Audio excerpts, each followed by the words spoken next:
Primeiramente, obrigado aí pela participação de todos que se conectaram pelo Google Meet e aqueles que estão conectando pelo YouTube. É muito gratificante ter todos aqui reunidos para aproveitar essa tarde, essa palestra com a professora Marina.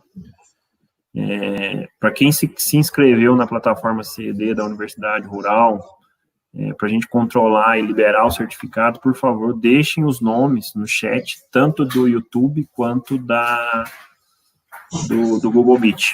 Né? E para aqueles que não se inscreveram, não tem mais vaga, então eu não consigo mais liberar certificado, mas ainda assim eu acho que vale a pena aproveitar essa oportunidade, né? Enfim, primeiramente agradecer à professora Marina por aceitar conversar um pouco com a gente sobre esse tema que a gente adora, né, manejos, produção intensiva no sistema de pastagem. Ela tem um conhecimento riquíssimo nessa área. A professora Marina, acho que profissionalmente ela tem duas paixões, né? Acho que uma são as vaquinhas, né, as vacas e estudo de nutrição proteica. Gastou muito energia no mestrado e doutorado estudando esse tema. Acho que a segunda paixão dela no mundo profissional seria a parte de ensino.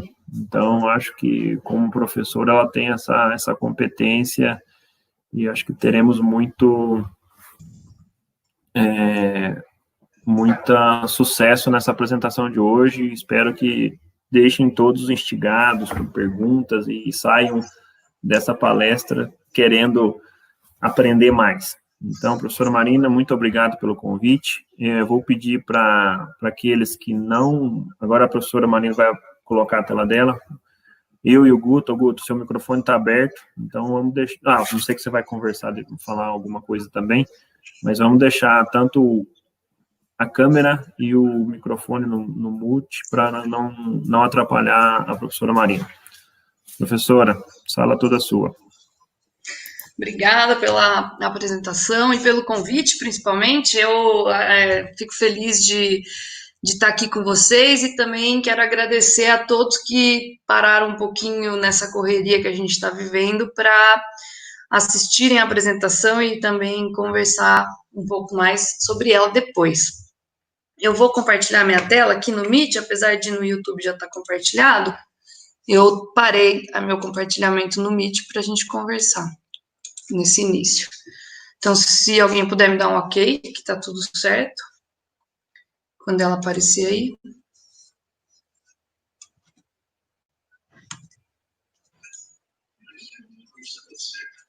Preciso YouTube, posso tocar? Bom, não sei se eu consigo ver aqui. Denilson, você tá lá também, tudo ok? Bom, então tudo bem. Nossa conversa hoje é sistemas intensivos de produção de leite a pasto. Eu trabalhei com isso no meu mestrado, na minha graduação. Depois eu me afastei um pouco desse assunto, porque meu doutorado foi mais focado em vacas confinadas. Mas agora eu estou tentando retomar isso como uma das minhas linhas de pesquisa, e se tudo der certo, meu primeiro experimento de pasto, novamente, vai ser no final desse ano, no verão. E eu queria iniciar com a reflexão de por que a gente deveria se interessar, ou por que pasto pode ser um bom negócio, né? Produzir leite a pasto. Então, esse é um alimento que a gente já tem uma grande área para produzir no país, com aproximadamente 160 milhões de hectares, e uma parte dessa área a gente sabe que está em estado, não está aproveitando todo o seu potencial, está em algum estado de degradação. Então, sem abrir nenhuma área nova, a gente ainda consegue produzir muito alimento se a gente levar os pastos que estão nessa condição da fotinho pequena para a condição da foto maior, com as áreas que a gente já tem. E esse alimento que é produzido nessas áreas de pastagem, ele tem uma elevada produção de massa por ano, né, por hectare por ano. Isso é uma grande vantagem econômica, né, para o sistema, principalmente se a gente comparar com outras fontes de forragem que podem ser usados para vacas leiteiras. Além disso, a produção de alimento em pasto, ela tem um apelo para o consumidor de alimento natural, de mais conexão com a natureza. E isso pode ser aproveitado, deve ser aproveitado, né? Então, quando a gente pensa em leite em pasto, produzido em pasto, a gente pensa em vacas assim, felizes. Eu penso nisso, né? Com o sol em cima, assim, aquele céu azulzinho, não o sol de rachar, mas o céu azulzinho, as vacas no meio do verde, se movimentando e estando mais saudáveis. Apesar da gente saber que nem sempre essa é a situação. É muito comum a gente encontrar cenários em contrapartida dessa foto bonitinha, como essas duas que eu coloquei aí por cima, que os animais têm que enfrentar em sistemas de pasto. Mas essa imagem, ela existe, e uma prova disso é uma empresa que produz leite lá na Bahia, a Pasto. Eu gosto bastante, assim, de mostrar esse exemplo de como que essa fazenda aproveitou esse apelo de marketing mesmo, né? A gente não é, de um modo geral, quem produz alimento, o produtor, agricultor, pecuarista, a gente não é muito bom na parte de marketing, de comunicação com o consumidor, né? E essa é uma fazenda que aproveitou isso. Então, se você entrar no site da Leitíssimo, que aqui, pelo menos em Lavras, a gente não tem esse leite, mas em São Paulo, acredito que ele chegue, e mais na região deles lá, com certeza. Se você entrar no site, você vai encontrar só imagens maravilhosas, frases assim como essa, ó: a marca Leitíssimo simboliza leite saudável, agricultura sustentável. São palavras-chave, pessoas que amam a terra e os animais, né? É o único leite UHT produzido exclusivamente de gado que se alimenta de grama. Isso é uma linguagem para consumidor, né? Então, é um nicho, é uma oportunidade que está sendo aproveitada. E isso ainda falando que o leite é mais saudável, está vindo de animais que só comem pasto. Então, existe esse apelo. As vacas se movimentam mais, elas vão viver mais, isso é fato, porque tendem a viver mais, porque elas têm menos problema de locomoção. Então, tem todo um apelo que pode ser aproveitado. Então, olha que bonito esse site deles. Esse é um exemplo, tá? De uma outra vantagem de produção de leite em pasto. Além dessas aí, uma outra coisa é a versatilidade do sistema.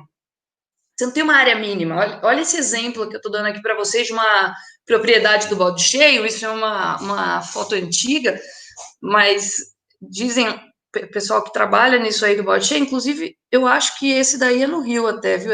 Aqui, ó, tá aqui, Rio de Janeiro. Falam que essa fazenda ainda está lá, que está até melhor.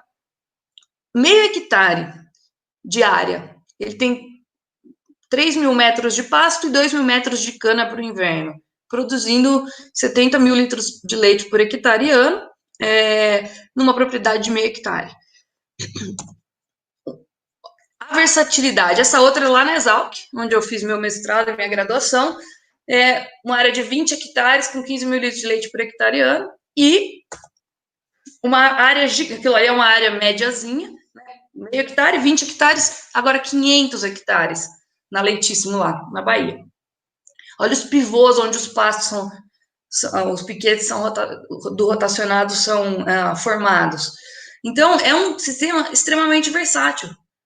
A gente tem um custo fixo com instalações muito menor do que um confinamento, então eu consigo começar a produzir leite naquele 0,5 hectare, por exemplo. Então, ele é um negócio extremamente importante para a agricultura familiar, e esse projeto Balde Cheio trabalha muito em cima disso, de fixação de homem no campo. Então, o leite, e sempre também voltado na parte econômica, mostrando que é um bom negócio. Você não vai ficar lá porque é uma tradição da sua família, nada disso, e sim porque está te dando dinheiro, e é um bom negócio, e você consegue fazer isso mantendo a sua vida no campo. Então, eu acho, dada esses motivos, né, do porquê isso aí é uma coisa interessante, um negócio interessante, eu enxergo o sistema de produção de leite em pasto intensivo, o sucesso dele depende de alguns fatores chaves que eu gosto de classificar ou categorizar em 4 itens, em 4 tópicos, né? O primeiro é conforto animal, o segundo é consumo de pasto, O terceiro é a qualidade da forragem e o quarto é a suplementação concentrada. Eu vou falar durante a palestra desses 4 itens, um por um. O primeiro deles é conforto animal. Eu gosto de começar com ele, porque ele é o maior gargalo do negócio, tá? É muito comum a gente chegar em fazenda de produção de leite e encontrar vacas nessa situação aqui, ó, com a língua de fora, respirando muito rápido, você vê ela batendo aqui do lado, e isso não é exclusivo de sistemas de pasto, não, tá? Esse estresse por calor é extremamente comum, infelizmente. Mas no pasto, além do calor, né, da instalação ou do calor constante, esses animais também têm que enfrentar muitas vezes falta de sombra, então exposição à radiação solar excessiva, ou barro, que é um problema sério também, principalmente porque a gente vai usar esse pasto nos meses mais chuvosos do ano, quando está quente, chovendo muito, e a gente acaba, o barro é um problema que atrapalha muito o conforto animal.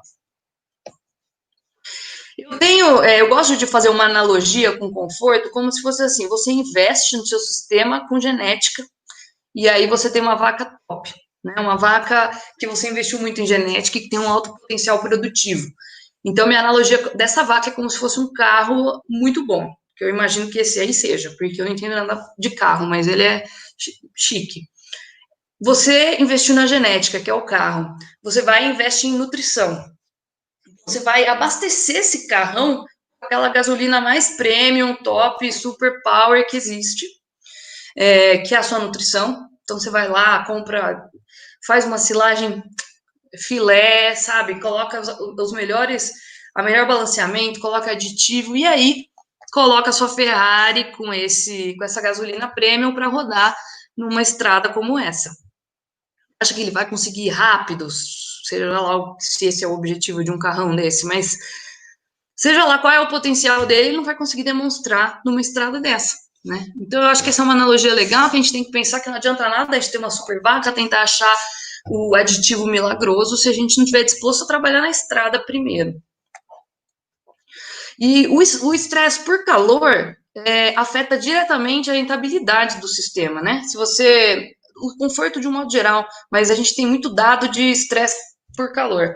E a produção de leite ela é inversamente relacionada de forma muito direta com a temperatura e a umidade, né? A sensação de calor da vaca. Esse é um gráfico que mostra o THI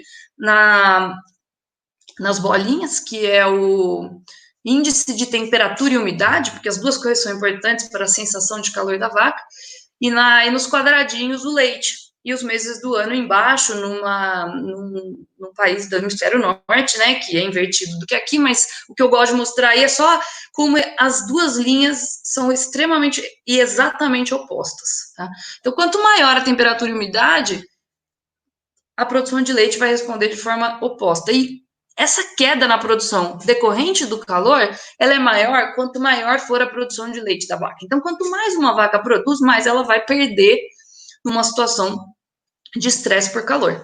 Então, vale muito a pena a gente cuidar disso, e não só em pasto, de novo, isso é um problema em todos os sistemas de produção. Além da temperatura em si, a radiação solar é um ponto importante para a sensação de bem-estar da vaca e também para o pastejo. Depois eu vou falar um pouquinho de novo disso quando eu falar de consumo. Esse é um gráfico do meu experimento de mestrado, de um dia específico de comportamento que a gente estava observando os animais, e a linha vermelha é a radiação solar e a linha azul é a temperatura, tá? A temperatura está no eixo da esquerda e a radiação no eixo da direita. Se vocês olharem, era um dia nublado, e a radiação ficava subindo e descendo de acordo com conforme as nuvens iam se movimentando no céu. A temperatura ela é mais constante, ela vai subindo ao longo do dia, e depois que o sol se põe, ela desce. E aí o que eu quero que vocês notem aqui é como as vacas estavam se comportando ao longo desse dia. Então, aqui em cima é um gráfico de comportamento. O verde significa pastejo. No eixo Y, a gente vê porcentagem das vacas observadas que estão fazendo aquela atividade. O azul é ruminando, o verde é pastejando, e o laranja é ósseo, se movimentando para a ordenha, e o concentrado são dois duas faixas aí vermelhas, que é a hora que eu levava elas para a ordenha, e elas consumiam concentrado antes ou depois da ordenha. Então, eu queria que vocês olhassem, elas chegam da ordenha por volta das 7 ali, elas têm um pico grande de umas 2 horas de pastejo, mais ou menos, e aí elas vão para a sombra, porque o sol já está incomodando. Esses animais eram animais da raça europeia, né, mestiços de holandês com Jersey. Então, elas param, elas vão para a sombra e vão ruminar ali 9 horas da manhã. Olha que eu gosto de mostrar aqui, que interessante. Se você olhar mais ou menos 11h30 da manhã, entrou uma nuvem na frente do sol, porque a radiação cai de repente. E olha o que acontece. Quase 40% das vacas vão para o pasto. Elas querem pastejar. Só que o sol é uma coisa impeditiva, né? Aconteceu a mesma coisa às 3 da tarde ali de novo. Caiu a radiação, sobe o pastejo, né? Então, o tempo de pastejo é um limitante, porque as vacas, o pasto tem uma densidade nutricional baixa, tem muita água no capim, e ela precisa de mais tempo para conseguir ingerir todos os nutrientes. E o sol é um grande limitante. Então, depois a gente vai conversar um pouco mais sobre o que a gente pode fazer a respeito disso. E esses animais precisam ter sombra, precisam ter acesso à sombra. A sombra tem que ser de qualidade, muitas vezes isso não é. Então, ela tem que ter uma área mínima. Existem várias... a Embrapa tem uns materiais muito legais, bem procedimentos mesmo de sombra e de corredores, mas uma área mínima por animal. A sombra natural é melhor, porque ela traz um microclima junto, mas se não tiver, o Sombrite funciona. Mas é importante que ele seja desenhado de um jeito que o sol vá batendo nela ao longo do dia, para que não forme barro embaixo. E tem que ter área suficiente para a vaca descansar deitada, isso é muito importante. Quando ela está deitada, isso a gente também tem essa mesma noção para confinamentos, né? Que o animal, se tiver uma alta densidade, ele não conseguir deitar na cama, se a cama estiver ruim.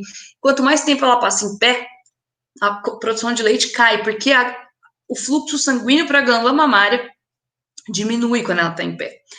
Só que no pasto, aqui nesse caso, eu quero chamar atenção para um outro ponto do animal descansar em pé, que é a pressão em cima dos cascos. Esses animais são pesados e eles ficam, quanto mais tempo eles passam em pé, mais pressão em cima do casco. Você imagina 500 quilos em 4 áreas desse tamanhinho para distribuir o peso.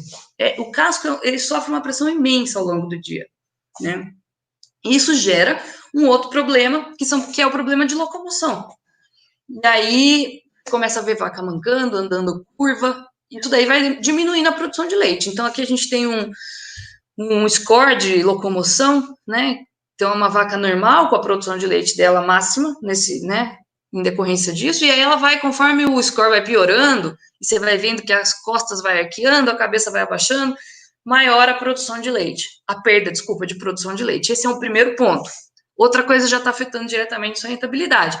Além disso, vacas que estão mancando em problema de casco não demonstram cio.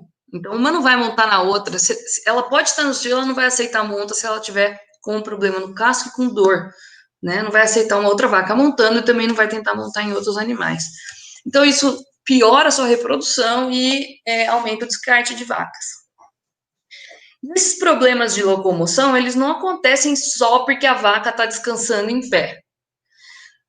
Uma outra coisa que atrapalha muito isso é o caminho que ela tem que percorrer entre a ordenha e o pasto, que muitas vezes é assim, né?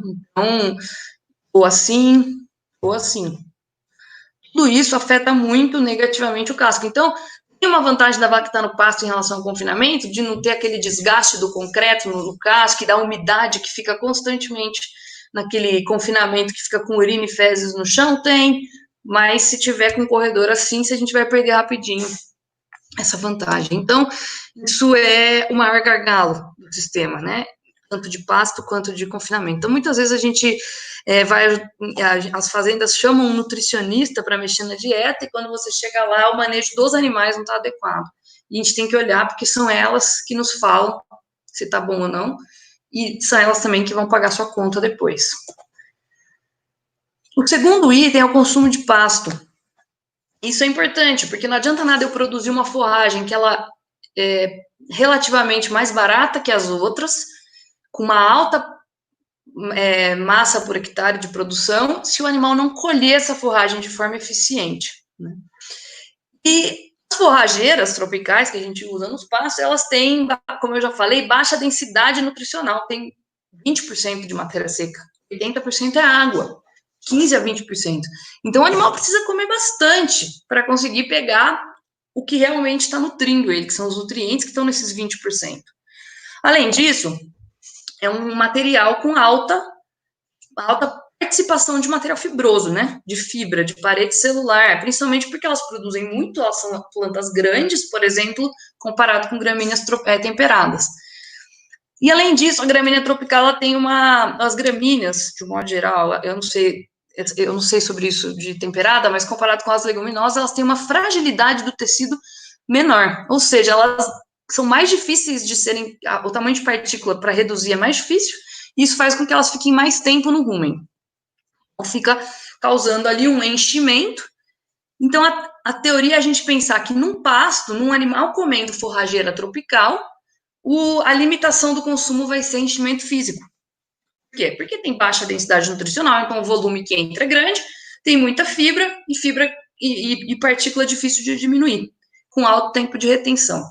Isso faz sentido, isso poderia ser verdade, mas isso só vai acontecer se o alimento, se esse material entrar e estiver dentro do rumen dessa vaca, tá? Então, o primeiro passo é chegar lá no rumen.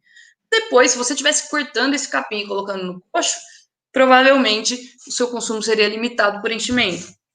Só que no caso do animal pastejando, ele precisa colher esse alimento para que o alimento chegue no rumen e faça seja lá qual o efeito que ele tiver que fazer.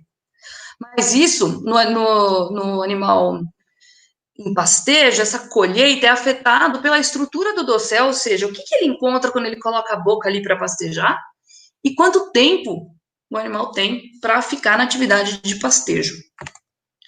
E, de um modo geral, na maior parte dos sistemas, quando a gente suplementa, obviamente, que se você está falando de um pasto de inverno, diferido, com baixíssimo teor de proteína, realmente você vai ter um enchimento físico, mas em sistemas intensivos, que é o que a gente está conversando hoje, eu estou suplementando esse animal, não está faltando proteína no rumen, nada disso, a limitação do consumo é a colheita da forragem. E isso é uma boa notícia, na verdade, porque a gente tem um certo controle sobre isso, sobre essa estrutura do dossel e tempo de pastejo, então, por causa disso, a gente tem uma oportunidade de manipulação, essa grande limitação. E no manejo do pastejo, a gente tem basicamente, de forma bem simplificada, o Adenilson e o Gusto talvez achem muito simplista a minha visão, mas a gente tem basicamente duas decisões para tomar, sempre. A frequência de desfolha e a intensidade de desfolha. Então, quanto eu vou rebaixar daquele dossel e com que frequência esse dossel vai ser pastejado. Então, no caso, num manejo de pastejo rotativo, essas duas decisões se traduzem em momento de entrada dos animais e saída dos animais do piquete, né? E no fim do dia, essas duas decisões, elas definem a estrutura do dossel. Principalmente, essas duas características de altura e densidade de folhas por centímetro do que o animal vai encontrar. E essas duas características, elas afetam demais essas outras três características que definem consumo. Quão profundo esse bocado consegue ser, ou seja, quanto o animal consegue afundar ali. Né? Se o pasto tiver com 10 centímetros, ele não afunda muito a boca. Se tiver mais alto, ele afunda. Se tiver mais alto e cheio de como, ele não afunda. A massa do bocado a cada bocado, o bocado ele tem a profundidade varia bastante, mas ele tem uma área ali, mais ou menos o tamanho da boca do animal, mais a língua. E aí, o quanto ele pega de gramas de capim por bocado. Isso é a massa do bocado. A densidade vai afetar totalmente esse valor. E, por fim, essas duas coisas, né? Quanto ele tem na boca para mastigar, define a taxa do bocado. Então, se ele pega pouquinho por bocado, ele consegue pastejar mais rápido. E se ele pega muito, ele fica processando aquilo na boca mais tempo e pasteja mais devagar. É um pouquinho mais complexo do que isso, mas eu gosto de resumir assim, que para mim fica fácil de entender. Então, aqui tem um desenho mais completo dessa desses fatores que estão ali começando no dossel forrageiro que vão interferir no consumo de pasto no fim do dia. Então, esses dois aqui, ó, a massa e a taxa de bocado, são muito responsivos ao manejo do pastejo, e o tempo de pastejo a gente consegue fazer alguma manipulação se a gente mexer no manejo dos animais. Como assim? Nesse experimento meu aqui, eu mudei o horário da ordenha para mais cedo. A ordenha começava às 6h30, as vacas iam voltar para o pasto 8 horas, e elas tinham meia hora para comer. Quando o sol já estava a pino na cabeça delas, elas iam para a sombra. Então, eu comecei a fazer a ordenha bem mais cedo. Aqui, se eu não me engano, elas estão comendo concentrado às 5h30, a hora que eu comecei, ou antes, aqui, essa laranja sou eu levando elas para a ordenha, se eu não me engano. Mas, enfim, eu puxei o horário da ordenha para mais cedo, para eu devolver elas para o pasto assim que estivesse amanhecendo, para que elas pudessem aproveitar esse pico aí de pastejo. Vocês veem que elas vão pastejar bastante mesmo à noite, só que se ela tivesse a opção, a vaca não preferiria pastejar à noite, ela prefere dormir à noite ou ficar quietinha e pastejar de dia. Ela pasteja à noite por falta de opção. Mas a gente pode manipular isso. Então, você fala assim, bom, será que eu vou tirar elas do pasto bem na hora que elas iam começar a comer, por exemplo? Sei que isso envolve outras coisas, né, turno de funcionário, mas é para a gente pensar. E o legal é que não necessariamente mais capim, muito capim, quer dizer que o animal vai consumir mais, né? Já tem muito trabalho sobre isso, os meninos trabalham com isso, lá a Exalc tem o professor Silo, o professor Pedreira, que já produziram muito conhecimento sobre isso, mostrando que existe que tanto a massa de bocado quanto a ingestão, o consumo de capim, eles respondem de forma quadrática à altura do pasto. E existe uma altura ideal em que tudo isso é maximizado.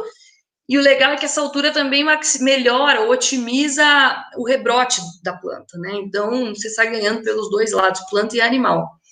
E para cada espécie forrageira, esse ponto de máximo aqui acontece mais ou menos numa altura parecida. Então, a gente consegue transformar a altura numa estratégia, num critério de decisão de manejo. Então, eu sei que quando o pasto chegar aqui nessa altura, onde essas coisas estão chegando no pico, é a hora de colocar o animal para pastejar. Isso é muito legal, porque é uma ferramenta fácil de usar no dia a dia. Então, antigamente, a gente pensava isso, ó, isso daqui é uma capa de um simpósio de manejo de pastagem da Exalc. Lá no nosso sistema, e é um capim que foi implantado na década de 70 e está lá até hoje, um capim elefante, e isso aqui era o bonito. Era as vacas entrarem num mar de capim, elas tinham que levantar a cabeça, mandar a lingona lá para conseguir pegar. E quando o capim tá desse jeito e as vacas pastejam, quando elas saem, o que sobra é isso aí, ó. Só talo do marrom, demora para rebrotar e esse talo atrapalha o próximo consumo. E esse já atrapalhou, esse também. Essa vaca pega uma folha que é desse tamanho e isso pode afetar negativamente a taxa de bocado também, por mais que a massa seja grande. Hoje a gente já trabalha com esse capim aí com uma altura de 1 metro, mais ou menos de entrada, e quando elas saem, o resíduo é isso aqui. Então, é bom para o pasto e é bom para a vaca também. Então, esse é um critério, a entrada dos animais. O outro é a saída. E aí, a gente também conta com dados que saíram ali do pessoal do professor Paulo, no Rio Grande do Sul, mostrando que conforme o animal rebaixa esse piquete, o comportamento ingestivo dele vai sendo alterado, e a partir de um certo ponto, esse consumo começa a ser prejudicado. E os dados que eles já mostraram até agora mostram que mais ou menos a partir de 60% da altura de entrada, ou seja, 40% do dossel consumido, 60% da altura de entrada, o consumo já começa a ser prejudicado. A gente não tem muitos dados sobre isso ainda, mas faz muito sentido que ele seja prejudicado a partir de um certo ponto. Tá? Então, pensando nisso, hoje a gente tem bastante já informação no momento de entrada e formas de medir essas alturas, mas pensando nessa questão do momento de saída e pensando no animal, no comportamento dele que me indica que o consumo está sendo prejudicado, eu tenho uma linha de pesquisa que é o desenvolvimento de ferramentas de tomada de decisão para manejo do pastejo baseado em sensores vestíveis. O que é isso? É igual um relógio que mede quantos passos você dá no dia. Isso é um sensor vestível, geralmente um acelerômetro.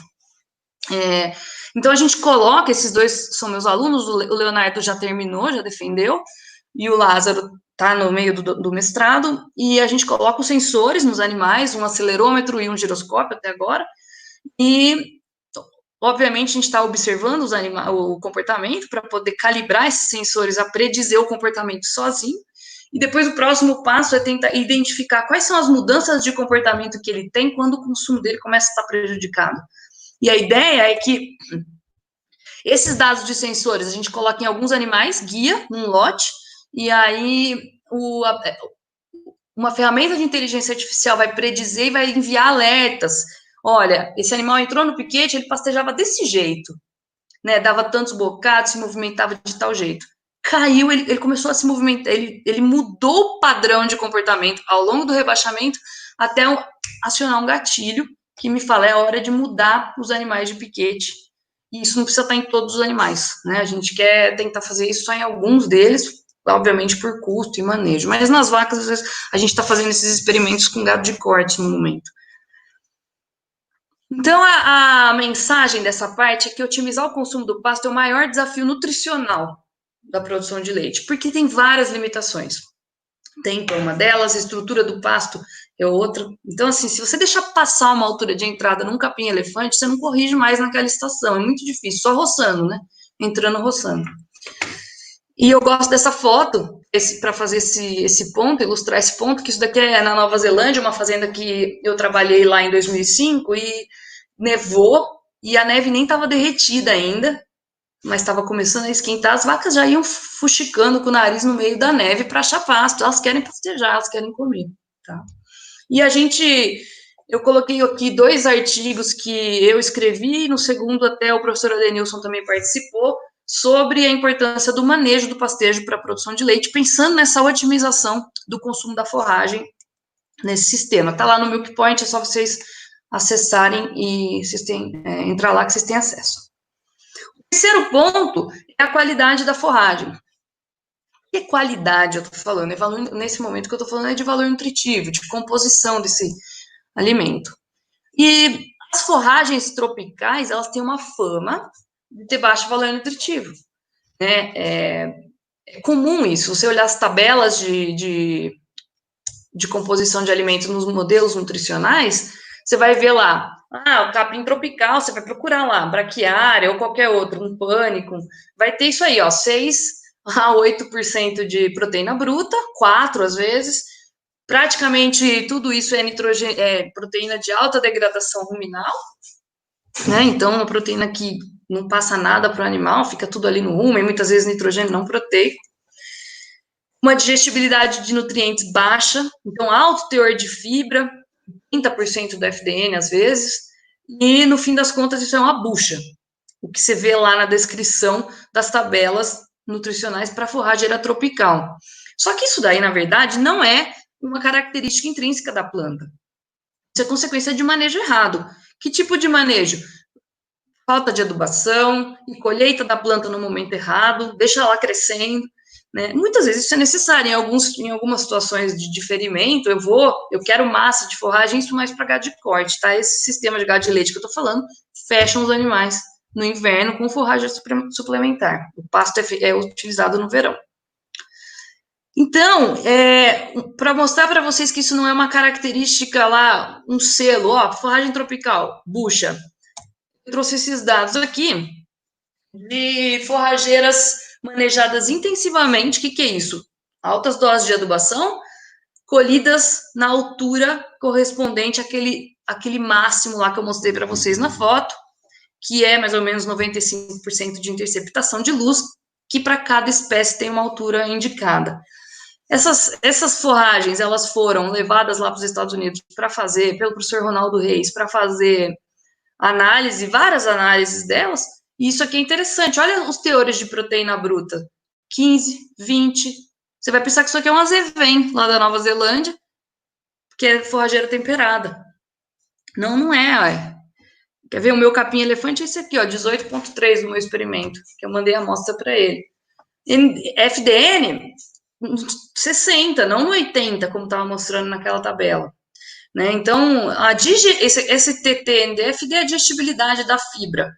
A digestibilidade da fibra de todos os capins foi maior que a da alfafa e a da silagem de milho, que eram as amostras de referência lá. E essa proteína, que é alta, não é toda degradada no rumen, não. Tá? Não é 80% degradada. A gente tem alguns dados, tem outros também. Hoje mesmo eu fiz uma busca ali e achei vários outros dados batendo com esse 60% de proteína que fica no rumen. Então, passa, assim, uma quantidade para o animal. A gente tem que pensar nisso. Aqui, ó, é um exemplo de um capim só, é a mesma área, o mesmo capim lá da Exalc. Trabalhos desde 2006 até aqui, eu não atualizei, mas o último, mais recente que eu coloquei aqui foi o meu.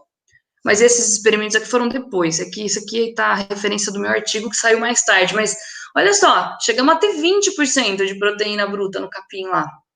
Mas sempre nessa casa de 16, 17, 18. Então, bucha aqui não é, né? E FDN chegamos a ter 54 de FDN. Não 80, não 70. Então, a mensagem desse pedaço é uma parte curta da apresentação, mas é que o manejo de pasto correto, com adubação, muitas vezes a pessoa tem acesso à irrigação também, ele permite você dar uma forrageira de alta qualidade para aquele animal, tá?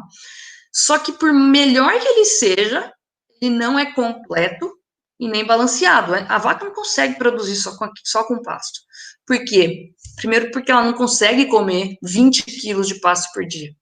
Ela vai comer 10, 8, né? Porque ele só tem 20% de matéria seca. Então, o volume que ela está consumindo é 5 vezes maior do que aquilo. Mas também porque ele não é balanceado. Um pasto bem adubado, ele vai ter muito nitrogênio e pouco carboidrato. Essas duas coisas têm que trabalhar juntas no animal, tá? Por isso, eu chego no último ponto da minha apresentação, que é a área que eu trabalhei mais, que é a suplementação concentrada, mas que eu acho que não faz sentido falar dela sem observar esses outros 3 pontos antes. E quando a gente pensa em pasto tropical, a primeira coisa que nos vem à cabeça para suplementar é proteína, por causa dessa fama de bucha que eu falei para vocês antes.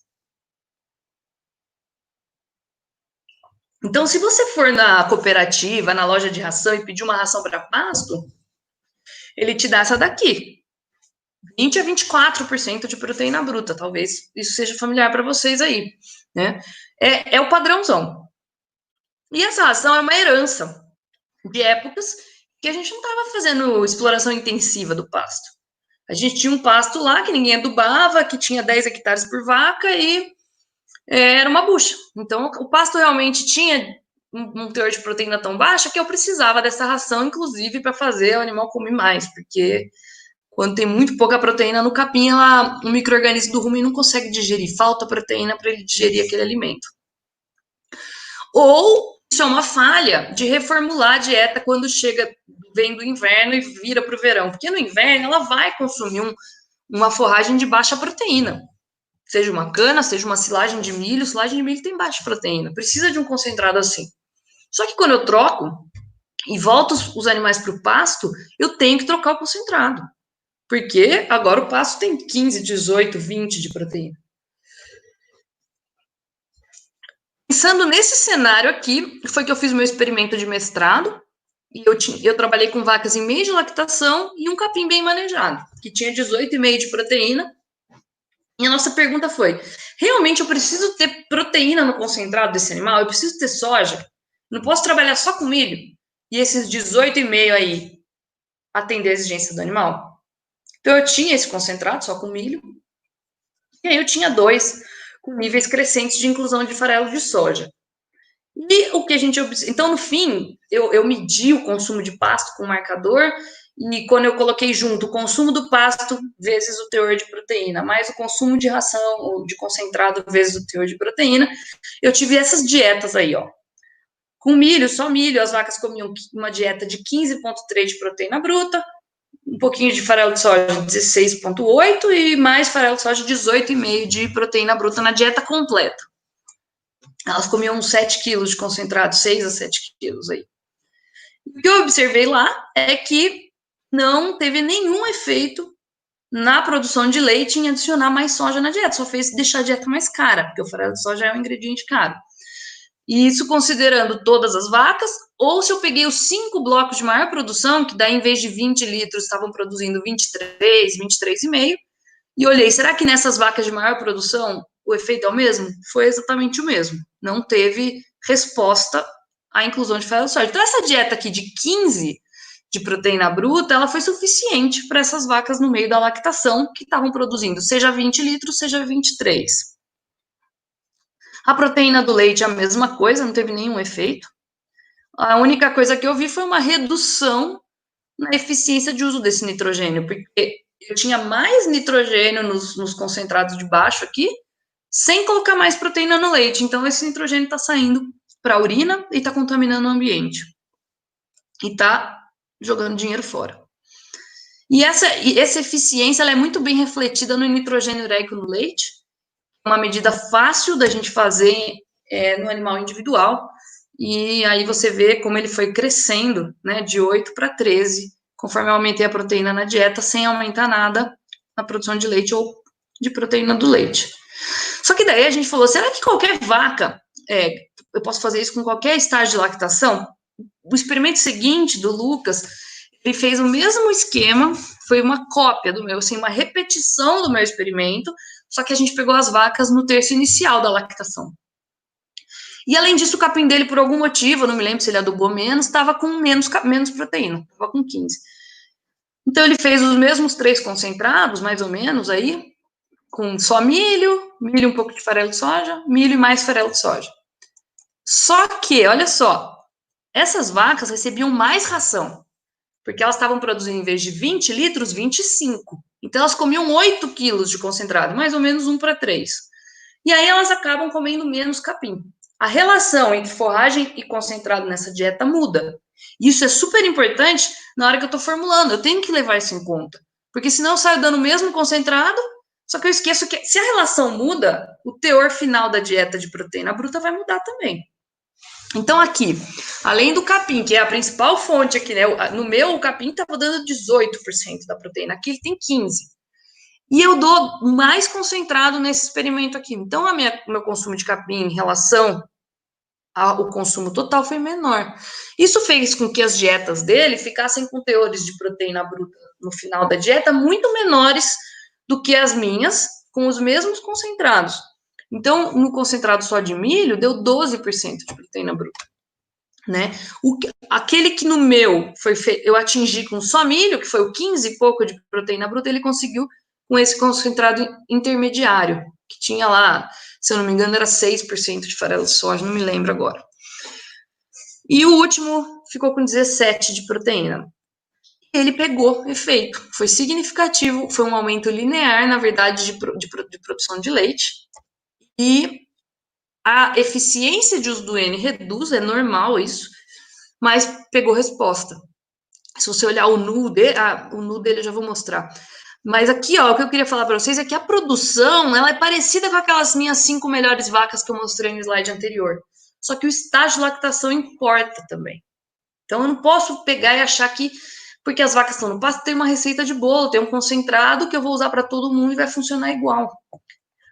Se eu puser essa dieta no NRC, essa dieta inicial aí, ó, de 12,1 de proteína bruta, ela estava dando uma baita deficiência de PDR. Eu ponho o que a vaca realmente produziu. O modelo me fala, suas vacas estavam com menos 440 gramas de proteína degradada no rumen por dia. Menos 335 gramas de proteína metabolizável, que é a proteína que está indo para o animal, né? O PDR é a proteína que fica para o micro-organismo, e o P é a metabolizável que vai para o animal. Ou seja, para mim, essas vacas do roxo ali fizeram um milagre, na verdade. Tanto que elas tiveram uma eficiência de uso do N muito fora do normal, 36% é bastante. Para pasto não é normal.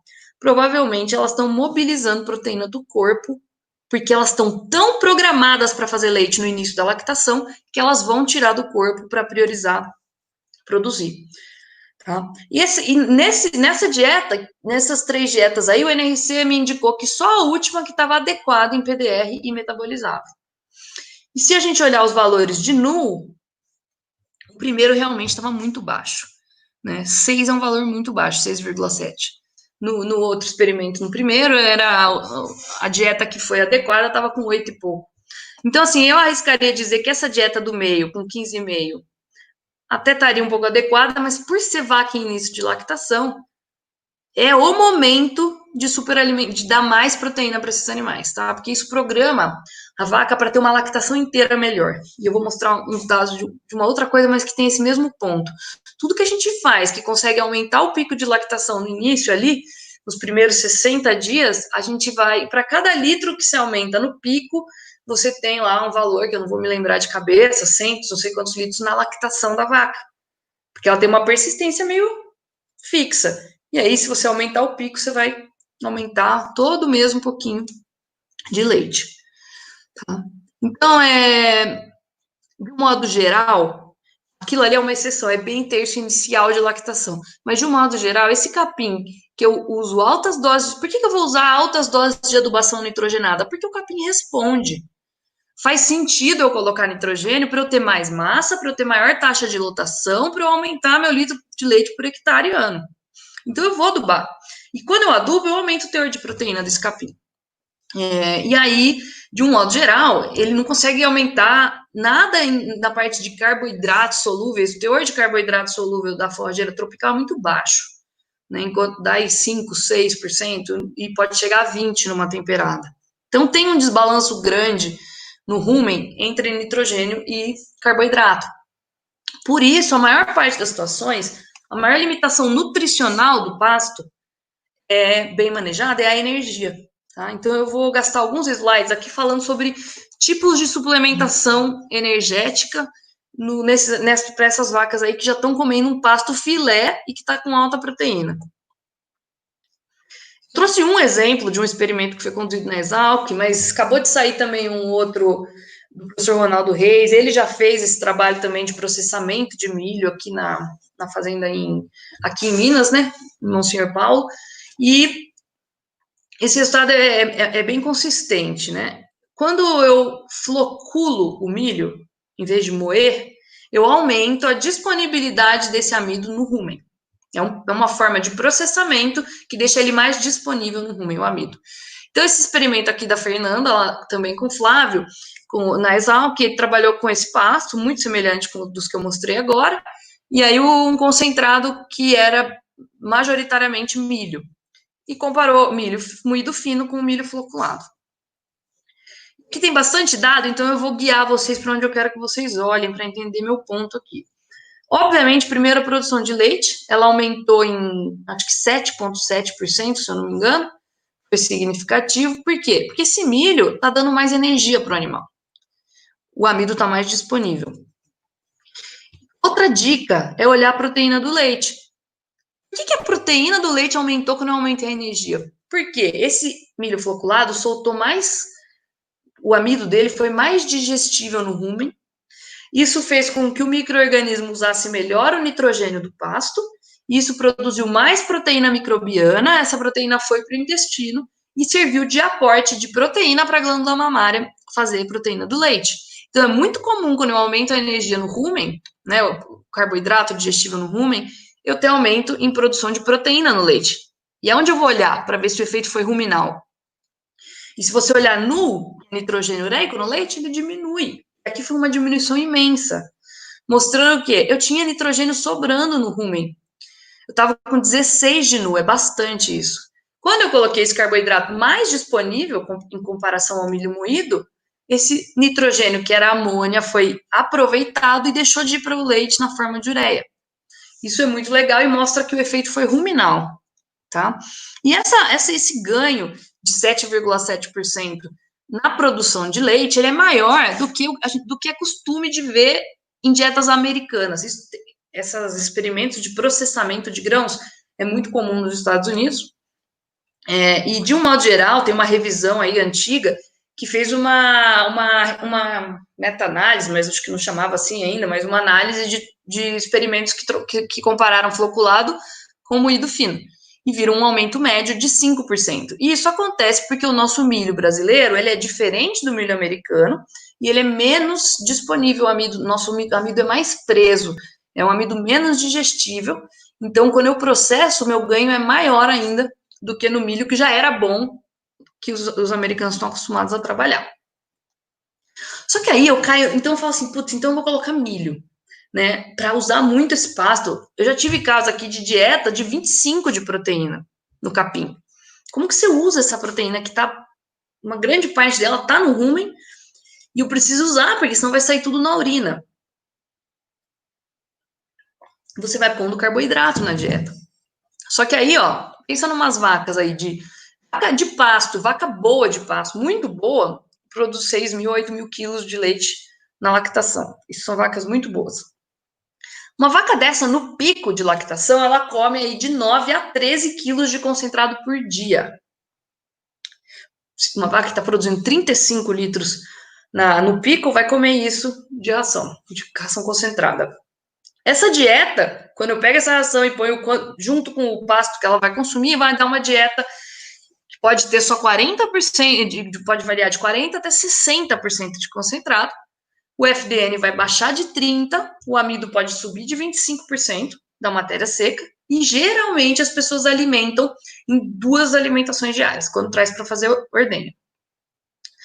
Uma forma rápida de resolver isso é dividir em mais vezes. Então, se as vacas estão comendo 13 quilos, você traz as vacas no meio do dia e alimenta uma outra alimentação ali, um outro concentrado. Porque 13 quilos em 2, é muito provável que essas vacas vão ter acidose, e aí você vai entrar em outros problemas que você não quer com essas vacas. E é bem comum a gente ver teor de gordura no leite baixo. Você fala, poxa, mas essas vacas estão comendo pasto, elas mastigam pra caramba. Sim, só que olha quanto que elas estão comendo 60% de concentrado na dieta. Tá? Então, tem uma solução, uma outra opção, né? Se você precisa aumentar ainda mais a densidade energética da dieta, é trabalhar com outras fontes de energia, né? Carboidrato é muito legal, dá energia para o micro-organismo, mas abaixa pH. A gordura, o lipídio, dá energia para o animal, não dá energia para o micro-organismo, porque eles não são oxidados, fermentados no rumen. E o lipídio ele tem mais energia por unidade de matéria seca do que o carboidrato, né? Se eu queimar 1 quilo de lipídio, eu faço mais energia do que carboidrato. E não causa acidose, porque ele não fermenta no rumen, então ele passa bonitinho lá e não abaixa o pH. Então, quando o amido já está no máximo, para você manter uma saúde ruminal, você começa a entrar com fontes de gordura na dieta. Com cuidado, sempre gordura é uma coisa que a gente usa com cuidado, porque ela pode deprimir digestão de fibra, ela pode causar depressão de gordura no leite, a gente pode falar mais sobre isso na discussão, mas é uma ferramenta, tá? Então, esse mesmo experimento que eu mostrei para vocês, que testou milho floculado versus milho fino, moído fino, testou inclusão ou não de óleo de palma nesses animais. Não mencionei isso, mas eram vacas recém-paridas.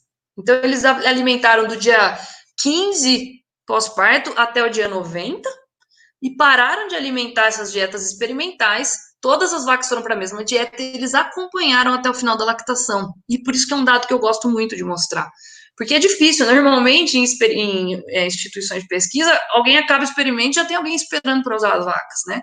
E esse experimento acompanhou as vacas até o fim da lactação. Então, quando eles compararam, não teve uma interação gordura com processamento de milho, por isso que os dados estão apresentados dessa forma. Então, aqui comparado os 2 tratamentos sem gordura de óleo de palma, né, no caso, e com.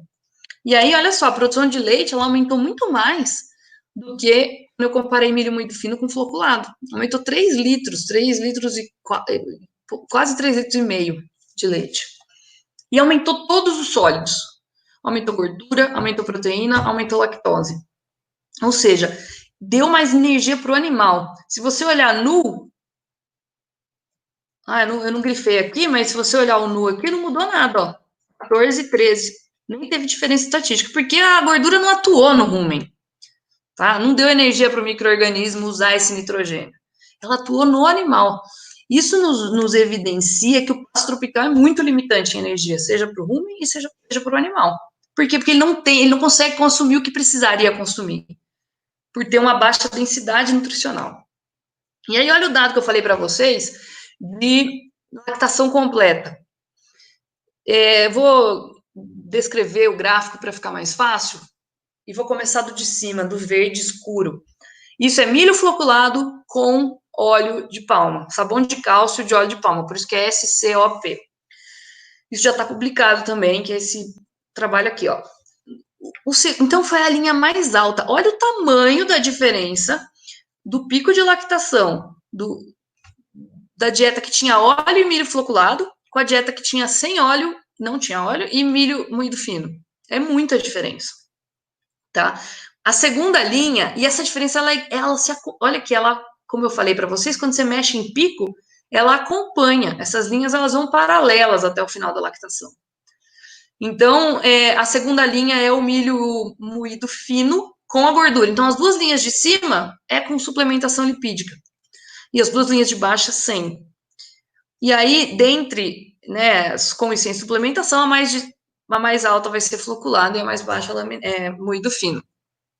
Aqui em cima, você tem uma diferença de quase 800 litros de leite na lactação entre o menor e o maior tratamento. Isso paga a gordura nesse caso. Eu não fiz a conta da dieta, mas é muito provável que se pague.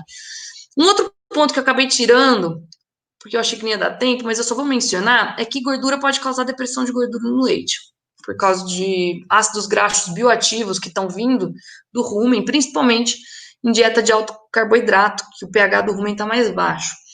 E eu não coloquei aqui, mas esse óleo de palma não causou depressão de gordura no leite. Ele é um óleo que é muito saturado, então ele não produz o ácido graxo bioativo que inibe a síntese de gordura no leite e na glândula mamária. Só que eles fizeram um outro experimento que eles compararam esse óleo de palma com óleo de soja.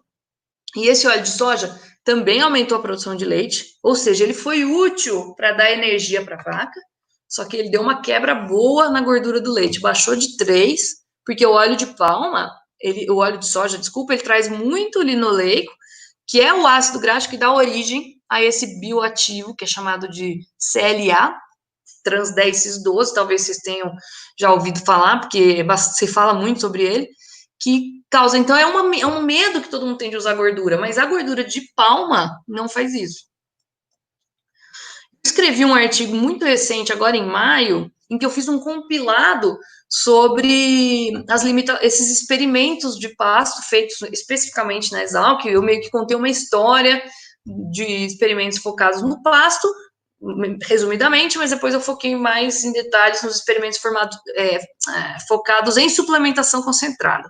E tá nesse artigo aí, lá no Milk Point. Tem um também aqui, ó, que é mais antigo, bem mais antigo, quando aqueles experimentos que eu mostrei estavam sendo feitos, que é sobre gordura, e aí vai falar um pouquinho dessa questão da palma e da soja.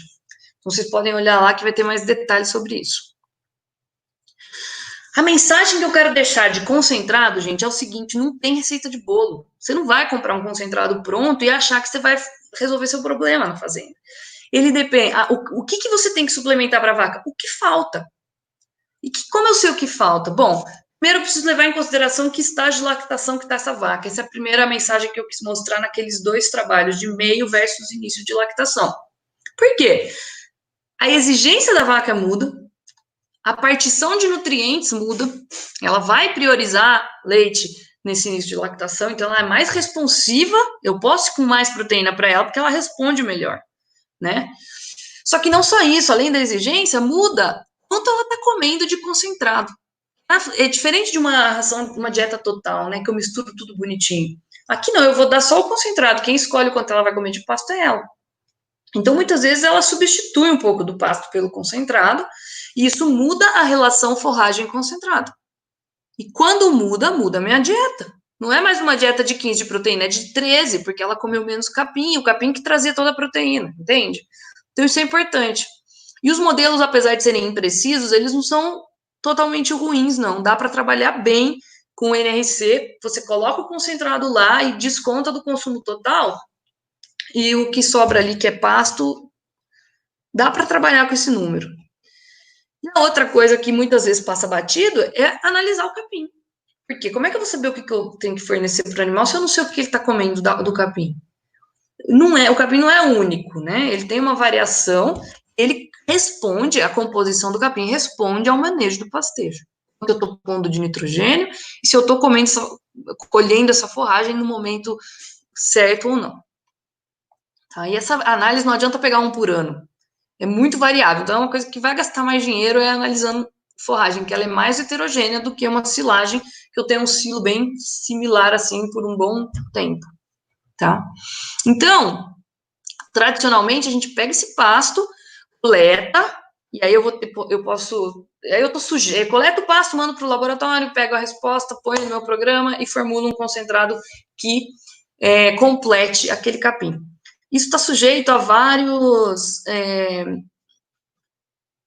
erros, né? Erro de amostragem, porque eu consigo tentar imitar a vaca comendo, mas não é certeza. Erros de análise, também a gente tem muito pouco dado de caracterização dessa proteína. Não só proteína bruta. Quanto disso é fração A, que quer dizer que ela é super degradada no rumen, fração C quer dizer que ela é indisponível, e fração B é o que ela realmente, potencialmente, pode degradar. Tem poucos, sabe? Eu estou fazendo um levantamento desse agora, com uma aluna minha que acho que está até aqui assistindo, e a gente não tem muito dado disso.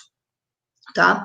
E aí, então, a gente está pensando numa outra forma de fazer isso, que é a partir das fezes desse animal, utilizar uma análise de NIRS, né, de infravermelho próximo, não vou mais ficar, NIRS, e que nos fale o que ela consumiu.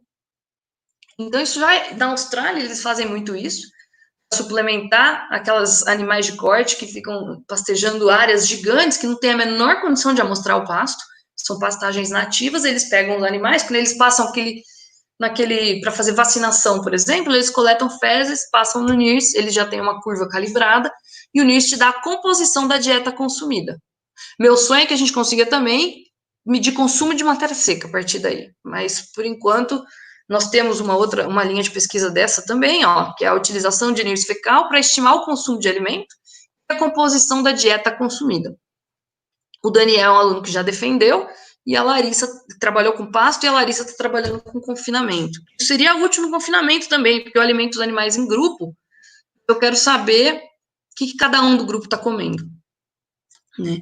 Então, a gente pega esses animais, por enquanto, nas nossas fases experimentais, obviamente, a gente está alimentando eles no confinamento. Coleta o pasto, alimento no confinamento, para eu saber quanto ele comeu, meço a sobra e tudo mais, e eu passo as fezes no NIRS, que é um método extremamente rápido, uma vez que você tem a curva de calibração, é ridículo, você lê em segundos a amostra, e aí, com esses modelos preditivos que a gente está tentando desenvolver, eu sei a composição da dieta consumida, que já é grande coisa. E aí, com essa composição, eu consigo ajustar meu suplemento. Então, eu penso assim, bom, era para essa vaca estar comendo uma dieta de 16 de proteína, mas ela está comendo de 13. Tem alguma coisa errada, eu não sei o que é, mas eu vou pôr mais proteína no concentrado nesse momento, tá?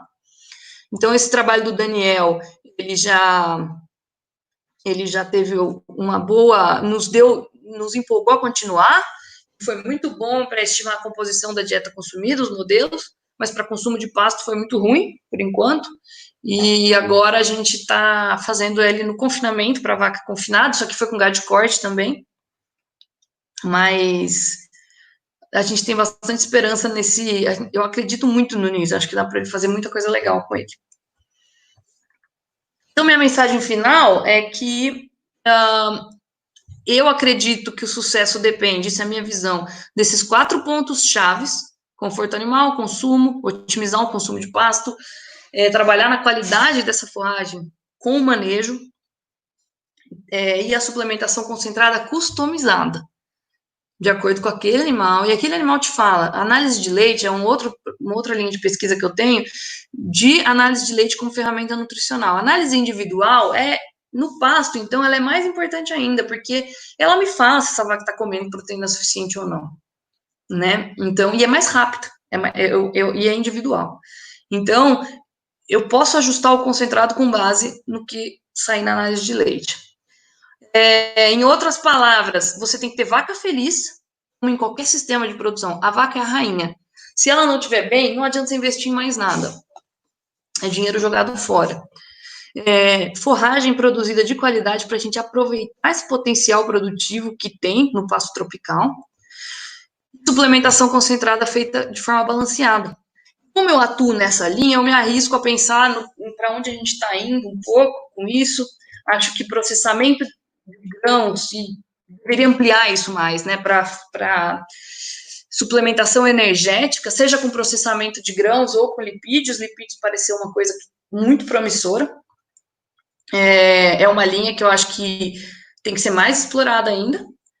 Tecnologias, de um modo geral, para pasto, porque as coisas no pasto são bem, dependem de muito trabalho, né? Você ir lá e medir tudo, e medir pasto. Então, muitas vezes você consegue, talvez a gente consiga definir qual é o próximo pasto para entrar por uma imagem de satélite, por exemplo.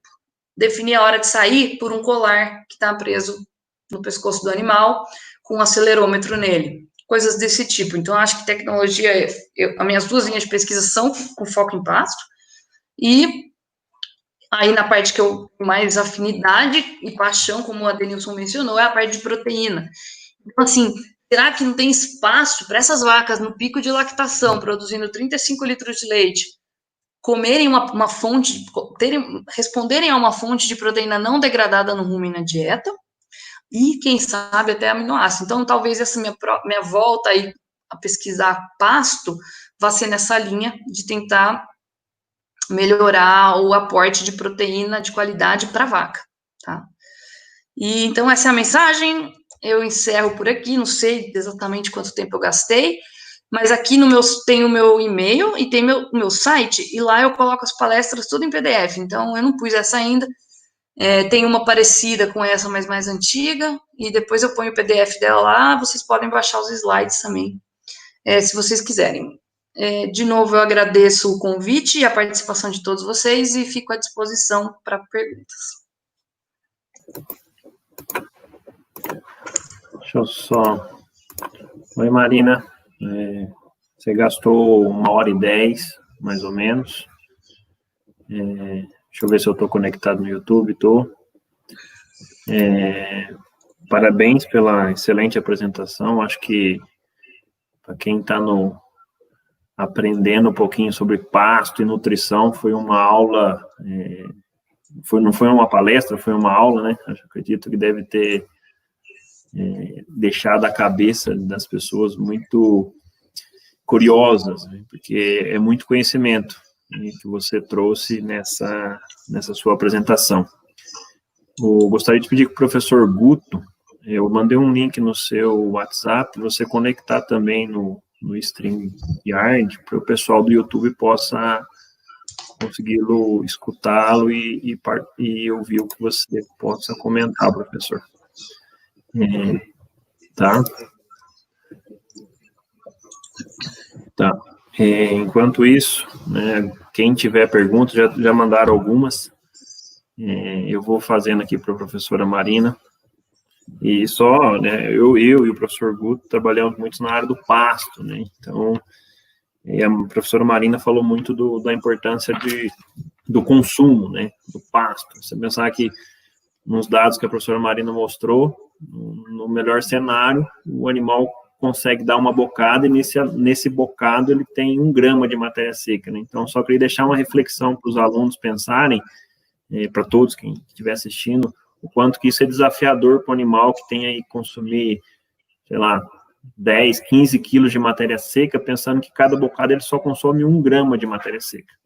É a mesma coisa se colocasse toda a sua comida num prato, como se a sua comida do dia fosse só arroz, e eles te dessem um palito de dente e falassem, bom, consuma tudo que você precisa de arroz, mas você vai ter um palito de dente. Então, acho que vale muito a pena a gente ficar com essa analogia na cabeça, porque a gente vai pensar na vaca, na hora que ela estiver no pasto lá, precisando comer os seus 10, seus 15 quilos, pensando em um animal de vaca de leite, que aí eu já foge um pouco, ele deve precisar muito mais que 10 quilos de matéria seca. Então, é um desafio muito grande.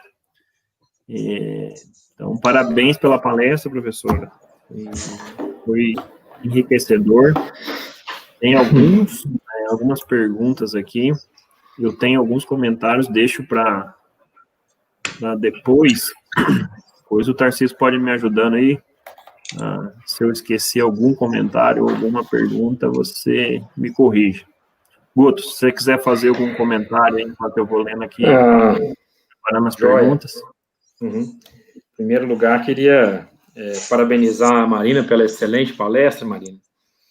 Achei que a sua palestra foi muito completa, né? E gostei muito, assim, da forma como você colocou, porque você é uma pessoa que vem específica, assim, da área de nutrição, né? E o quanto você abriu, assim, o leque e vê a importância hoje do pasto e relacionado com tudo isso, né? E quanto você mostrou o todo, né? Não só a parte nutricional, não só a parte de pastagem, mas o conjunto do sistema de produção como um todo, né? Acho que foi, como o Edenilson disse, uma excelente aula para todos nós, né? De forma geral, principalmente para os alunos que estão tendo essa oportunidade de ver essa palestra aqui hoje e participar, tá? Então, parabéns, foi excelente sua palestra, tá? Gostei demais. Forma, assim, direta, objetiva e profunda, né? Sobretudo. Obrigada, Guto. Por nada. Aí eu queria só fazer uma pergunta, assim, primeiro um comentário, depois até uma pergunta a você, Maria. O comentário, assim, até sobre a questão da ambiência, você colocou uma coisa inicial, acho que bem pertinente e tal. A gente tentou também fazer um trabalho agora com o sistema silvopastoril lá em Sinop, uma orientada de doutorado, e lá a incidência solar é muito forte, sabe? E foi com vacas também de produção de leite, e aí tinha 3 graus de sangue, meio sangue, 5/8, 7/8. E a gente esperava, a hipótese era justamente essa, que principalmente no período seco lá, quando não tem nuvem e a incidência solar é muito forte, que houvesse uma diferença, né, em função dos sistemas silvopastoris, né, promoverem maior ambiência e tal. E a gente acabou não observando isso, sabe, essa diferença entre até os graus de sangue dentro dessa ótica lá. Eu também esperava muito que isso fosse acontecer e tal. Não sei te dizer, assim, se é pelo comportamento específico dos animais lá, mas eu até esperava que essa fosse uma razão, assim, um foco, assim, que fosse ser respondido nessa pesquisa, sabe? A gente esperava muito isso nessa hipótese lá. E acabamos não vendo diferença, estamos chegando agora no final da tese, escrevendo, então, está vendo isso, sabe? E uma segunda coisa, queria que você comentasse, Marina, de novo, sobre aquela questão lá do que você falou do consumo, que vem lá daquela teoria, até que o Paulo Carvalho explorou bastante, do consumo de pasto, abaixo dos 60%, né, da altura inicial da entrada, né, que já começa a limitar, então, o desempenho dos animais pelo menor valor nutritivo e tal, que os animais vão poder obter, né, menor consumo de forragem como um todo e menor valor nutritivo, né.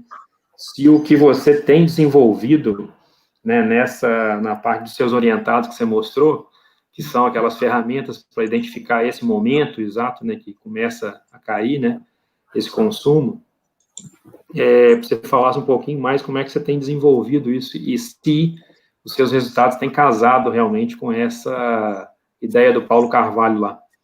Na verdade, são duas coisas aí para você poder explanar. É um ótimo ponto, Guto. Peraí. Desculpa, eu tinha fechado o microfone. É um ótimo ponto, porque inicialmente a gente pensou assim, bom, vamos assumir os 60%, né? Mas agora a gente não pretende fazer isso, né? Eu estou ainda no segundo experimento e eu estou ainda validando o sensor, inicialmente. Primeiro, eu preciso garantir que o meu sensor me fala realmente quando o animal está pastejando. Eu nem entrei ainda, para ser sincera, na calibração para taxa de bocado, que vai ser um pouco mais complexo que isso, né? Eu fiz alguns vídeos, só que demora muito, a gente precisa de muita gente para pegar o vídeo, contar os bocados, e aí eu tentar calibrar. Então, a gente está focando em tempo de pastejo, inicialmente, e o primeiro experimento do Leonardo, que defendeu, não tinha nenhum rebaixamento. Era só assim, põe os animais lá, num qualquer pasto, e observa o animal e pega o dado do sensor. E deu um resultado bem legal. E aí agora o Lázaro não, a gente está trabalhando com rebaixamentos, então a gente vai ter, só que lá é um pasto misto, porque eu trabalho, é um trabalho em parceria com o Daniel Casagrande, que trabalha com consórcio de leguminosas, então é um pasto de braquiária com amendoim. E nesse pasto tem a altura de entrada que já foi definida, que é 25, né, entre 25 e 28, e a gente está trabalhando com 3 alturas de saída diferentes, 10, 15 e 20. E aí a gente quer pegar, só que para mim não importa, o importante nesse caso não vai ser o pontual, né, e sim o contínuo. Então eu pego 3 dias de ocupação, a gente pega no primeiro dia e no terceiro, então eu quero pegar um contínuo de rebaixamento. E aí eu vou ter o dado de consumo deles, aí toda a parte do experimento do Daniel, que eu vou usar para a gente falar, bom, aqui nesse caso, o nosso prejuízo no consumo foi, não vou ter desempenho, né, porque são 6 animais, mas o nosso prejuízo de consumo aconteceu em tal lugar. Mas isso é para gado de corte, tá, que a gente está mexendo ali, que vai rebaixar realmente até o resíduo final. Para vaca, Guto, isso me preocupa um pouquinho menos, porque eu não uso essa vaca para rebaixar até o resíduo final. As minhas vacas do lote mais alto, comem ponta a ponta. Seja meio dia de ocupação ou um dia, e elas vão para o próximo. E aí eu venho com um lote de menor exigência que rebaixa até meu resíduo final aí. Então, eu não tenho essa resposta se vai ser os 60, mas a gente vai sentir isso também. E eu também não sei se num pasto consorciado a resposta seria a mesma. Mas minha ideia depois, eu vou, nesse experimento de pasto que a gente quer conduzir, é com pasto, com vaca, a gente fazer o mesmo tipo de avaliação. Ok. Beleza, Marina. Respondido aí. Muito obrigado. Obrigado aí, Guto. Se você teve dificuldade para escutar aí, Guto, ficou duplicado, é porque você está com o streaming aberto e o Google Meet aberto, então você acaba escutando 2 vezes. Exatamente, está dando um eco, né? Tipo, para mim também. Só para nós 3, acho que o pessoal demais não. Tá? Okay. Enfim, Marina, eu vou passar algumas perguntas aqui. Foi uma pergunta... Como é que eu já subiu aqui as outras perguntas? Vamos lá.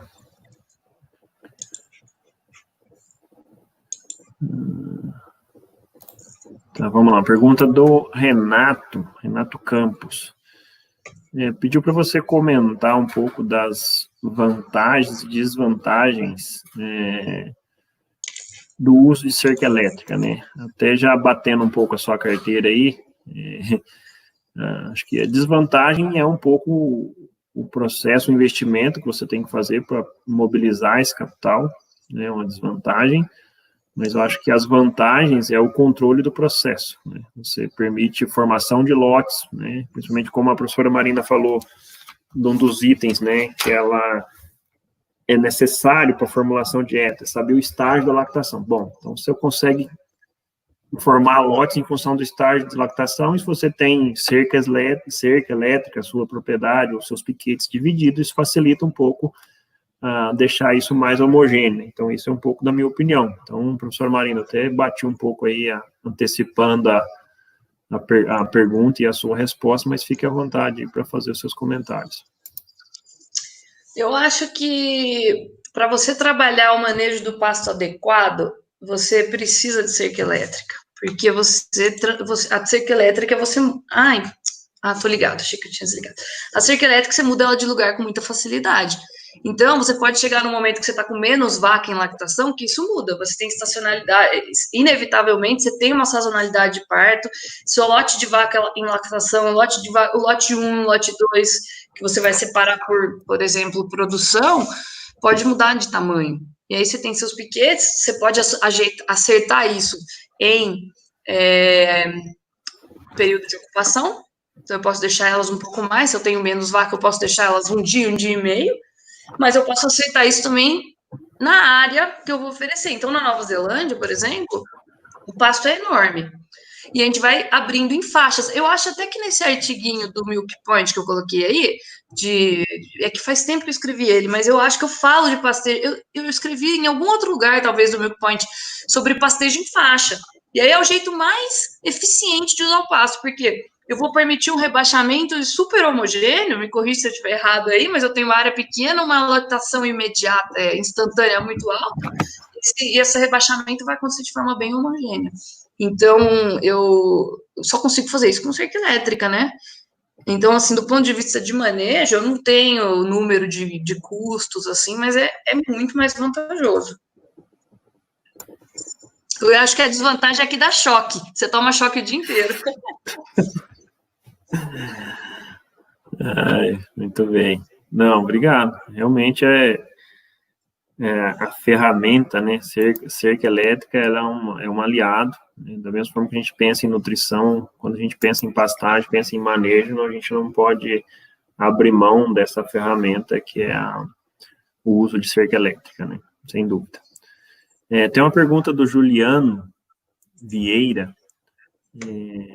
Eu não sei em que momento você fez a sua pergunta, Juliano, porque ela mostrou alguns dados de experimentos, mas a pergunta dele é o seguinte: professor, caso esse experimento fosse realizado em uma área de Caatinga, na Bahia, o que mudaria possivelmente, né? Então, como você mostrou o experimento com suplementação proteica e suplementação lipídica, né? Então, não sei se você também teria algum...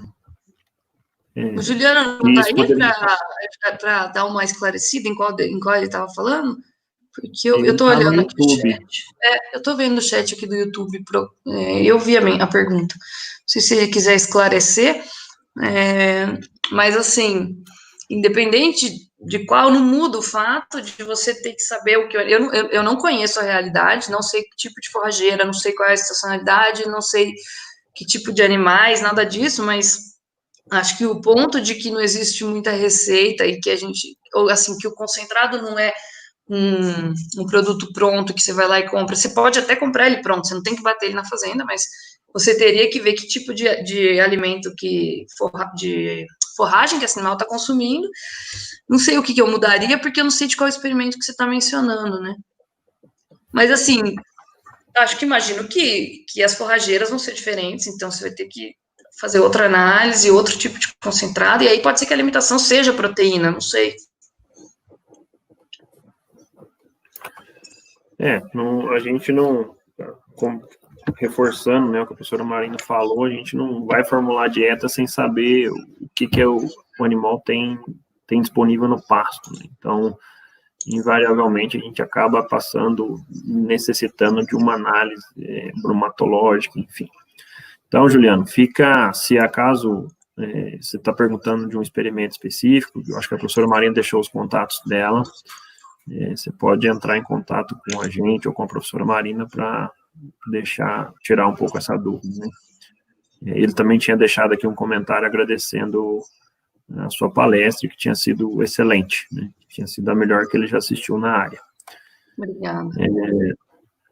Uma outra pergunta da ASP Consultoria é como estimar consumo de matéria seca no pasto? É a pergunta de $1 milhão. Eu acho que hoje não tem nenhum método bom, né? Porque mesmo experimentalmente é complicado. Você pode trabalhar com diferença de desaparecimento, né, de forragem. Se você conhece a massa, você pode medir a massa de forragem na entrada e na saída dos animais, por amostragem, obviamente, e dividir pelo número de animais que se tinha na área. Mas não quer dizer que tudo que desapareceu foi consumido, porque muito é perdido no chão. Mas é uma boa estimativa, assim, é um bom número para você começar a criar uma referência sua. Como eu falei, se você estiver trabalhando com um animal europeu, principalmente um holandês, por mais que seja um holandês de pasto, que é um pouquinho diferente, a estimativa da NRC não é tão fora. É tipo uma luzinha se você estiver no quarto escuro. Não é super bom, mas dá para a gente trabalhar, para eu formular o meu concentrado com o consumo estimado pela NRC. E aí a vaca vai te falar se está indo bem ou não, pela análise individual de leite, pela produção, e por eventos de saúde, que você pode olhar que o principal a se preocupar é a acidose ruminal. Agora, nós estamos tentando desenvolver métodos indiretos, né? Por exemplo, o NIRS fecal. Se o NIRS me desse o consumo de pasto, ia ser perfeito. Então, a gente está tentando criar essa curva de calibração. O primeiro experimento não foi muito bom, mas hoje eu vou Agora, a gente vai pegar o mesmo banco de dados e reanalisar com outras ferramentas de inteligência artificial, porque a gente analisou com o PLS, que é a ferramenta padrão para NIRS, mas a gente pode usar outras ferramentas mais avançadas de inteligência artificial. E eu tenho também um trabalho que a gente fez uma estimativa de consumo a partir da urina do animal, e que foi razoável, mas também não tinha experimento de passo na calibração e nem na validação, porque eu não tenho a medida ouro. Quem me fala se está certo ou está errado? Ninguém. Né? Então, experimentalmente, a gente pode pesar o animal com uma balança mega precisa no início e no fim de um período curto de pastejo e tentar extrapolar isso. A gente pode usar animais que têm uma fístula, um buraco aqui no esôfago e tudo que ele come é desviado e medir isso em matéria seca, mas é difícil, não é? É bem só estimativa mesmo. Muito bem. Vou esperar o Tarcísio, ele está colocando as perguntas aqui no chat. Pode colocar aí, Tarcísio. Foi outra aí. Foi a da Camila, né? O uso de NIRS deve fazer uma calibração? Vocês já calibraram para forrageiras? Tem esse aparelho? Então, depende do que você está falando. Para composição da forragem, tem calibrações que envolvem gramíneas forrageiras também, que os laboratórios fazem, né, por NIRS, que não é o que a gente está tentando fazer. A gente está tentando calibrar agora para as fezes do animal e predizer, a partir das fezes, do espectro que sai nas fezes, que é aquele negócio que eu mostrei, aquele gráfico assim colorido, o que o animal consumiu. Qual é a composição da dieta consumida com gramíneas forrageiras. Esse primeiro experimento que a gente fez foi com um pânico, e a gente quer, para você fazer uma curva de calibração, você precisa ter a maior diversidade possível no eixo Y, que seria o consumo. Então, a gente vai fazer com outras forrageiras, a gente embutiu também uma variação em limitar, a gente limitou o consumo, era consumo à vontade ou limitado, para tentar simular uma limitação de consumo de pasto por estrutura. Então, esse foi um experimento inicial, e agora a gente vai crescer em cima disso, né? Só vai conseguir quando aumentar muito o banco de dados. Justamente porque tem que fazer a calibração. Então, a gente ainda não tem uma calibração, só um início de calibração. Ótimo. Teve uma pergunta do Renato Campos aqui, ele fez alguns comentários em cima, mas acho que a pergunta dele é a que eu vou fazer agora. Se eu pulei, se não foi isso, Renato, depois você manda mensagem aí. A pergunta do Renato é isso aí. Relacionado ao pastejo em faixas, como ficaria a disponibilidade de bebedouros para evitar deslocamento superior a 300 metros e a ocorrência de área de super e subpastejo? Você tem que colocar mais, né? Eu não sei, nunca fiz assim esse dimensionamento de piquete, não tenho experiência com isso, mas pensando no que eu vivi lá na Nova Zelândia, que a gente fazia os pastejos em faixas, tinha mais bebedouros, então, do que... nesse caso, é um bom ponto, que nesse caso os bebedouros eram nos piquetes. No sistema lá da Exalc, por exemplo, e o que a Embrapa preconiza nessas cartilhas, os bebedouros ficam nos corredores e na área de sombra, não tem bebedor no piquete, né? Só os que dá fronteira com... alguns, quando pega o bebedor, ele tem um cantinho que está no piquete, mas o objetivo é o animal beber a água quando ele sai do pasto para ir para a sombra. E aí daria para funcionar do mesmo jeito, né? Então, suas áreas de sombra com o bebedouro teriam que... E aí, teriam que estar nessa distância que você quer que sua vaca ande. Mas um outro ponto é que, assim, você vai abrindo as faixas para trás. Então, o que acabou de ser pastejado, a vaca vai passar por cima. Isso não é tão bonito num capim tropical, que é desse tamanho, a vaca pode pisotear tudo e realmente detonar. Na Nova Zelândia, era um azevém com trevo bem pequenininho e não sobrava nada quase para ela pisar. Então, é um outro ponto, e para ser sincera, eu não conheço nenhum pastejo de faixa aqui que funcione bem desse jeito, mas, de qualquer forma, eu ainda defendo a cerca elétrica, mesmo se não for para pastejo de faixa, até para o manejo normal dos animais. Eu não acho que seria, eu não tenho a sensação de que ela é mais cara do que uma cerca convencional, que eu vou passar um monte de fio de arame, um monte de morão em vez de coisinhas leves, né? Mas voltando para o seu, eu acho que eu não tenho uma resposta boa para sua questão mais estrutural, Renato. Eu te devendo.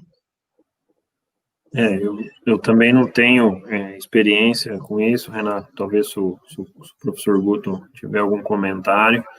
Então, é um sistema que, nas condições tropicais, eu particularmente nunca usei, né? Enfim. Professora Marina, acho que das perguntas que tinham aqui no YouTube, Tarcísio, depois me corrija aí se faltou alguma, enquanto o Tarcísio dá esse confere. Tem algo, o professor Guto conectou aí? Se tiver algum comentário, professor, fique à vontade.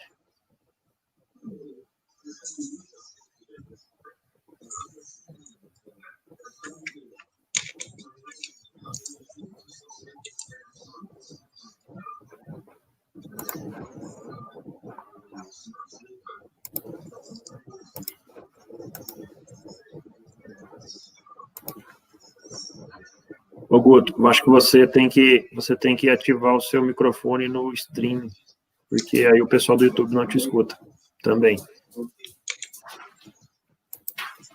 Na verdade, eu não estou vendo ele no stream mais. Agora apareceu. Apareceu? Então, eu acho que é isso. A principal diferença é a questão de custo mesmo, né? Está aí coisa de pouco mais de 15%, 20%, talvez, do custo da cerca convencional por quilômetro lá, né? E eu acho que, assim, para manejo geral dos animais e tal, restrição para o uso da cerca elétrica, em termos de manejo, desde que não seja, assim, animal muito espantado, que você consiga manejar, mesmo Nelore, seja para gado de corte, é perfeitamente possível, né? Trabalhar com cerca elétrica, né? Dessas formas. Perfeito. Professora, você falou muito da necessidade da gente ter informação da composição do capim, ou conhecer o que o animal está consumindo, né? Isso invariavelmente depende de você coletar forragem ou ter alguma tecnologia um pouco mais avançada, isso via imagem, que a gente consiga saber o que tem no pasto, o que o animal está consumindo. Qual é o seu pensamento sobre algo que a gente já tem, né, como uma informação disponível em boa parte das propriedades de leite, que é a análise da composição do leite, né? Quanto que isso pode ser, talvez no futuro, algo que a gente use a informação da composição do leite para ajustes da dieta, né? Se essas informações que já são fornecidas ao produtor permitiriam isso, ou se a gente teria que avançar muito nessa área ainda? Eu acredito demais na composição do leite. No fim do dia, quem te fala o que está acontecendo é a vaca, né? E o leite, só que aí é análise individual, então são 2 pontos. O que o produtor já recebe hoje é a análise de tanque. Então, na análise de tanque, eu consigo ter algumas ideias de erros mais de manejo geral. Então, por exemplo, uma inversão de gordura-proteína, né? A gordura do leite muito baixa me indica que tem um problema meio generalizado de acidose. Agora, se eu tenho, ou então, por exemplo, um desbalanço energia-proteína no rumen, que dá um nitrogênio ureico no leite super alto, com proteína do leite baixa. Só que, para isso acontecer no tanque, eu tenho que ter meio que isso tem que estar acontecendo no rebanho inteiro. Quando eu tenho um problema de lote, então no meu lote 1 eu estou tendo acidose. Mas nos outros, porque eles comem muito concentrado, mas nos outros lotes não. Isso dilui. Chega no tanque, eu não consigo detectar. Por isso que eu defendo bastante a análise individual como ferramenta nutricional, mas de ajuste mesmo de dieta, por lote, por mais que eu vá analisar, eu não vou alimentar cada vaca individual, mas pelo menos na análise individual, eu consigo fazer uma média ponderada por lote, por produção, e ver o que está acontecendo naquele lote, porque eu vou fazer o manejo daquele lote, eu vou mudar o concentrado, no caso de vaca em pasto, daquele lote. Então, eu acredito muito, eu acho que a gente usa ainda pouco, né?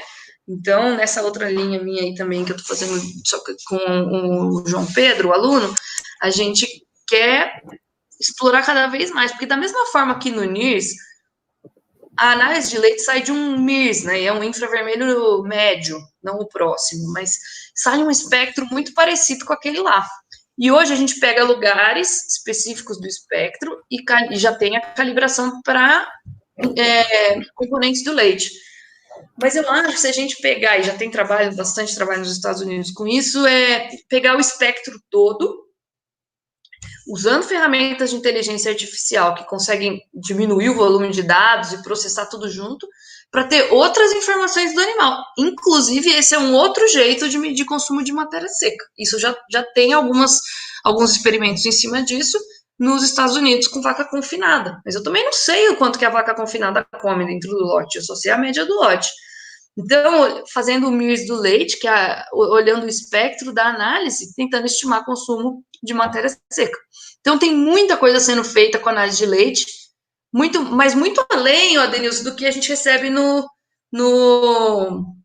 mesmo do individual, muito além de gordura, proteína, lactose, nitrogênio ureico no leite, sólidos totais, muito além disso, usando o espectro como um todo, porque o espectro do leite não deixa de ser uma impressão digital de todo o metabolismo daquela vaca com tudo que ela consumiu. Então, eu acho uma ferramenta que tem muito potencial.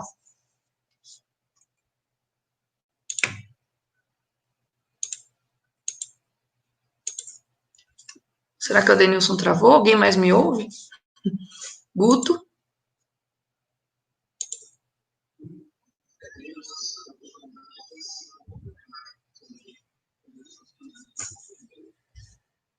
Ele que travou, eu acho. Travou lá? Ah, ele tá aqui presencialmente do meu lado. Ele falou que acabou a bateria do computador dele. Foi mais fácil resolver assim. Você avisar que a gente é casado, né? Pra quem não sabe, a gente é casado, tá? Por isso que a gente tá no mesmo lugar. A gente não tá quebrando a quarentena. Bom, pessoal, eu acho que não tinha mais nenhuma pergunta. Então, professor Guto, algum comentário aí para a gente finalizar?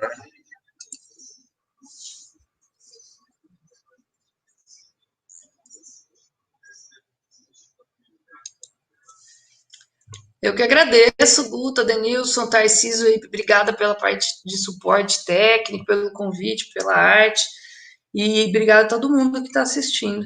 E eu estou à disposição, meu e-mail está lá. Pessoal, eu que agradeço a Marina pela disponibilidade e a todos aí por participarem, pela paciência. Muito obrigado, espero que tenha ocorrido tudo bem aí com as tecnologias de Google Meet e YouTube. No mais, agradeço. Dúvidas podem ser enviadas aí para a professora ou para a gente do grupo, enfim, foi um prazer. No mais, muito obrigado a todos.